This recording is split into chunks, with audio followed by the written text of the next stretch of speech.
Hi everyone, I'm listening to part 2. What I think of Trevor is if Sarah was to come to me and say, Dad, there's just too many guys out there.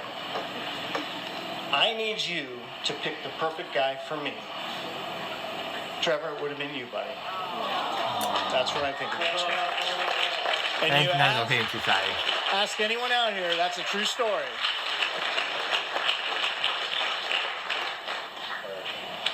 So, Trevor, last thing I got to thank you, Boone.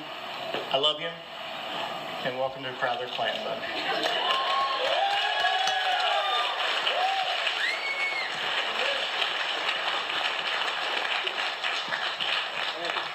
We're in it too.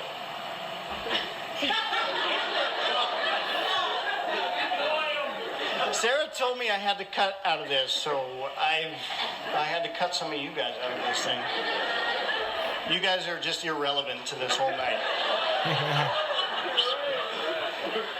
Sarah, my sweet dear Sarah. This is the part where I'm supposed to get all sappy and tell you stories about when we were growing up and how I let her paint my toenails and we played with Barbies. But none of that happened. So, we're not going there. Now? I was told by Marina that I need to talk about her, so Marina. Marina, said your name. Actually, the reality is, if there was one other person that I would trust and want to marry my daughter, it would be Marina. And that is a true statement also. But only so I could drink tequila with Kyle for the rest of my life.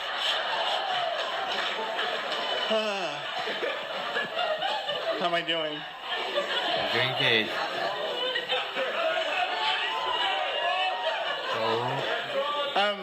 So you want things to continue? Sarah's just like her mother. And actually, to tell the truth, there are 3 generations of controlling, planning women here tonight. So thank you guys for being here.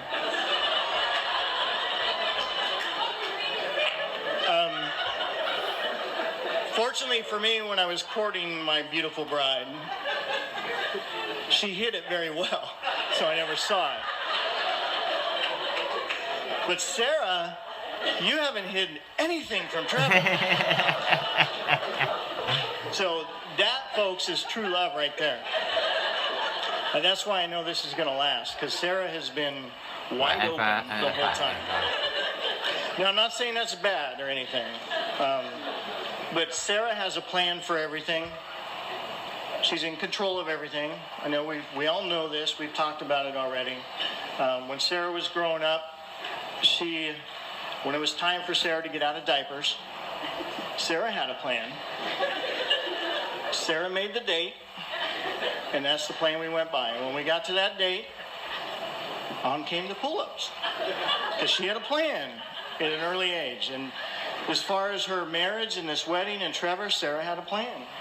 And I think at one point you told Trevor, don't ask me to marry you. She said, don't ruin this, because I got a plan, and that's not the plan yet. So don't ask me. I'll let you know when that's the plan, but it's not yet. And thank goodness it finally happened. So.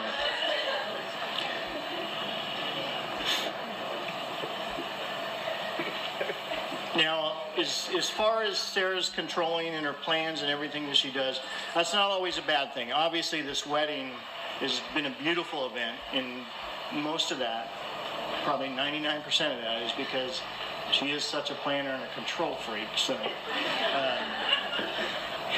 with an assist from her mom on it. I love you, Ben. I think the only plan that Sarah has ever really screwed up in her life has been our Verizon data plan. We started out at 2 gigabytes for our data plan, then we needed 6. Now we're at 12. 3 days before the end of this month, I got the email. You're out of data. 12 gigabytes, and I think 10 of it was her. So Trevor, that nice truck you got parked up there, you might need to sell that so she can update her Netflix and Facebook and whatever they do. They're out there tweeting stuff. So be prepared for that. Because starting Monday, she is on your phone plan, buddy. Yay.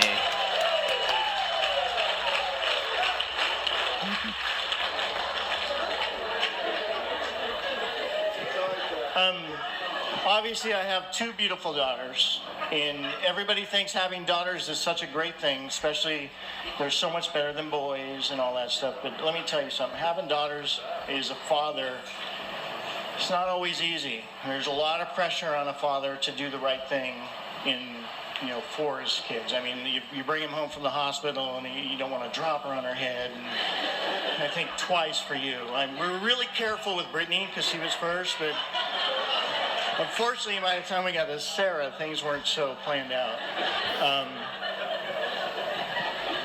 There are the times that you have to get them ready to school, and you're trying to put pretty ponytails on a third grader that's screaming at you, and just because you're the dad, and they're your little girl, and you want them to look up to you and be proud of you. The whole tooth fairy thing drove me crazy. Where I didn't realize my military training was going to come in handy when I had daughters, where you belly crawl into the bedroom. I hope you guys are enjoying this video. You sneak up there and you're trying to replace the tooth with the money like you're in an Indiana Jones movie. All the while, just not wanting her to wake up and just ruin her for life that her dad is a tooth fairy. There's a lot of pressure.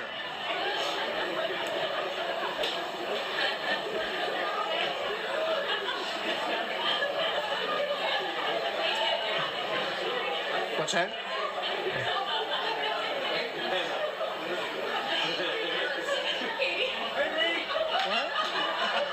What? What is happening?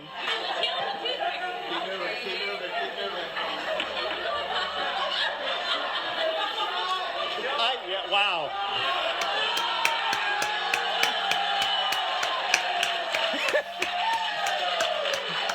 I am really sorry about that, parents. Oh, okay, yeah. But let me tell you about Santa Claus. Wait a minute. When I wrote the speech, Sarah told me there were no kids invited. So.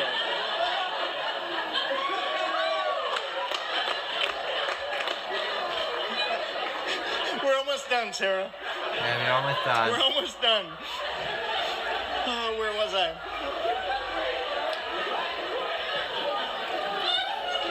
All right, so basically having daughters, and especially Sarah, the pressure of, it was just the pressure of making her proud of me as a father. And she was my little girl, so. Oh,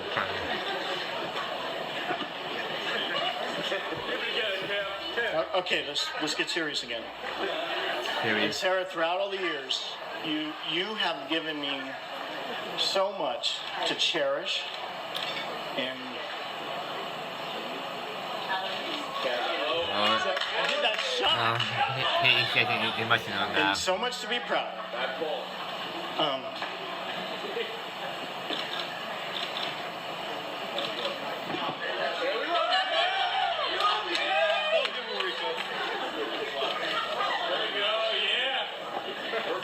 And so much to be proud of. But tonight, I think you've given me something that goes beyond everything. You've given me a son. Aww.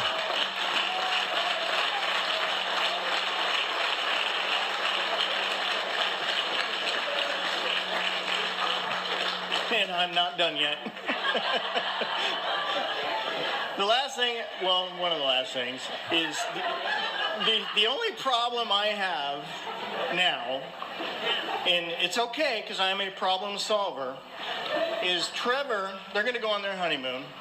Trevor's going to come over to the house and he's going to load up all of Sarah's prized possessions, her signed Ryan Dungey jersey, all your hotel keys that I brought home from every trip I went on, the chinchillas.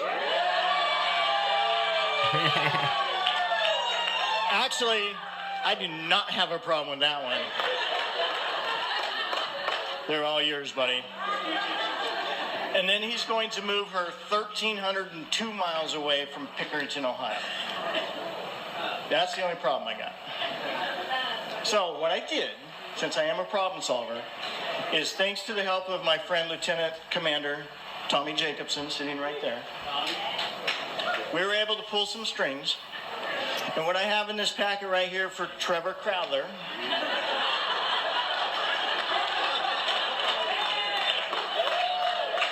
this is a new set of orders for Trevor. These are orders to U.S. Air Force Recruiting Station 369, located at 3492 Broad Street in Columbus, Ohio. Welcome home, buddy. Thank you, Tommy. Appreciate you pulling the strings on that one.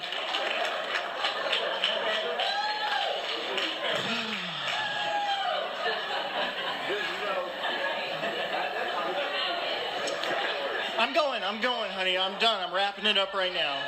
So in closing, the reality is, Sarah, I couldn't be more proud of the woman that you've become in everything that you've done, and we're here tonight. If I could only change one thing, I can't look at you when I'm doing this. If I could only change one thing, I would just turn the clock back so we could just do this whole fun ride we've had over one more time, honey.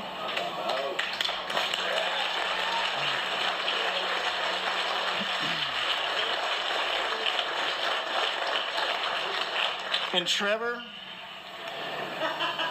you have been fully vetted by the Crowther clan. In Ebright, vetted means fully researched and background checked. So, in case you got that. And just, oh, have you? Okay, thank you. And I am so proud of you and the man you've become, and I am honored to call you son. So thank you.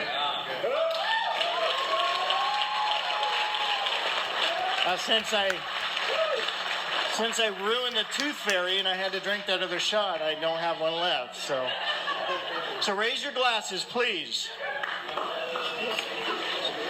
To my two favorite people in this tent right now. Honey, I love you, but right now, they're my favorites. To Trevor and my beautiful daughter, Sarah. Congratulations. A great speech. I hope you guys enjoyed that.